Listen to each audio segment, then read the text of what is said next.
This woman filed a police complaint against her husband because his nagging about household chores made her lose 2 whole Instagram followers. Let that sink in. 2 followers. Not 200, not 2,000, 2. And this just wasn't even like a passive-aggressive post about him either. Nisha packed up, left her home, and went straight to the police. I thought this story was satire when I first saw it, but no, this actually happened. This woman is only publicly being called Nisha right now, but I'll get into that later on in this video, why her and her husband's images and names are all redacted. The gist is essentially that Nisha is an influencer from India who called the police on her husband because he dared to suggest that she would do, a little bit of housework instead of just making Instagram reels. You can't make this up. She told the officers, "My followers declined as I was kept busy washing utensils and cleaning the house by my husband. I didn't get time to make reels."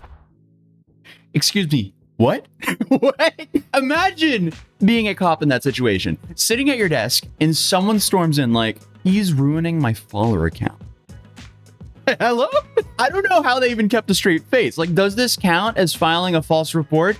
Because this is beyond ridiculous. Nisha, our main character here, she's from the Harper district, just outside of New Delhi. According to reports, she's very active on Instagram, clearly to be doing all this. So she apparently posted up to 2 reels a day. That might not sound like too much for the grand scheme of influencer life, but for her, this was some serious business. This was her identity, essentially. And obviously, she kept a very close track of her follower count. So close that she noticed a drop of 2 followers and immediately blamed her husband. And here's the kicker. This wasn't a one-off complaint. She was also so upset that she actually left her husband, moved back in with her parents, and filed a legal complaint accusing him of essentially sabotaging her influencer career because he wanted the house cleaned. Now, I feel like you kind of have to feel a little bit bad for Vijendra, the husband of this whole mess, because he thought he was making a reasonable request. Like, hey, could you maybe just help around the house a little bit? Maybe wash a dish or 2. Maybe just take a break from the ring light and the TikTok dance moves. But no, instead, she went full on scorched earth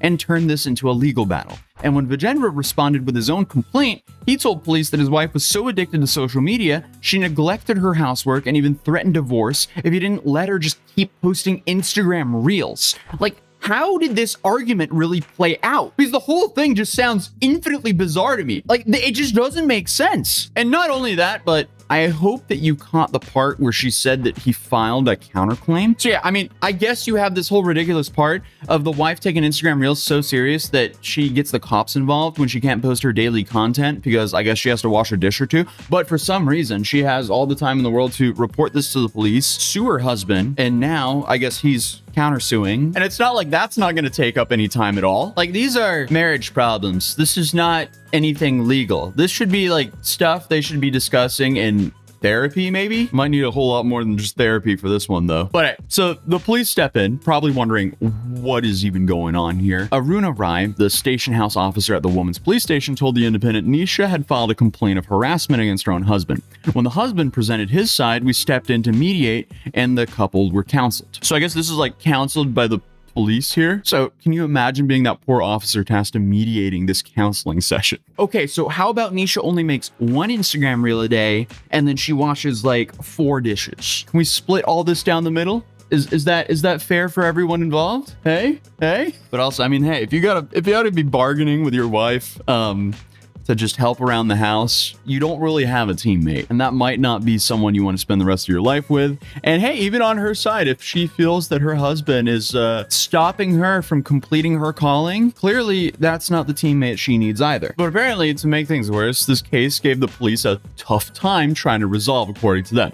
Probably due to the fact that Nisha insisted that she had to keep making reels every single day through the whole thing. And I can only just imagine this counseling session where the husband's complaining about her reels while she's just actively sitting there making reels during the session. I feel like this would be a funny comedic bit, but also extremely depressing since it's just reality. But in the end, Nisha withdrew her complaint after several sessions. But by then, the damage was done. This whole situation is actually just a textbook example of fame addiction. We live in this age where, for some people, their self-worth is literally tied to their number of followers next to their profile picture. When we first get on social media for the first time or after a long period of time, the amount of dopamine that's released, we think, is quite substantial. It's novel. Remember, dopamine is about novelty, surprise, and the sense that we are on some exciting track. That's what dopamine's really about. I mean, Nisha, she lost 2 followers and it triggered a full-blown domestic meltdown. I mean, I'm still shocked that it's 2 followers. Like, it's not 2 million followers, 200,000 followers, it's 2 followers. Like, this is no financial impact. Also, you basically don't really make money on Instagram from like a platform basis. Like, it's all in like sponsored brand deals. 2 followers won't fluctuate anything. That's what I'm trying to say. Like, the whole situation just does not make sense to me. Because I mean, 2 followers could be a bot and your alt account. Like, come on here. Clearly, fame isn't something people just want. For some, it's basically just a drug. Like, this is just beyond a hit of dopamine for her. And now, if you don't want to hear that just from me, let me quote some actual doctors here, like Dr. Reef Karim, who said little kids today don't just want to be doctors or lawyers, they want to be famous. And to put it lightly, that's a slippery slope. And I feel like we've seen enough of these clips of these scumbag middle schoolers on Kick to know how this is true.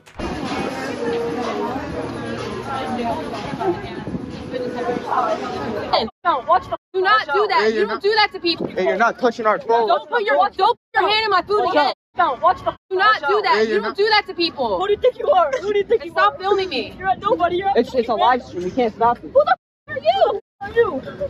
Give me the phone. Now you're not touching my phone. Touch my phone. I'm gonna actually do something Are you about gonna it. beat me up? I will. I will. done. How old are you? 5? Do you think I go fine? Do you? Do you? All right, hold up. Do you? Don't do that again. Hold up. Yeah, shut the up. Don't watch.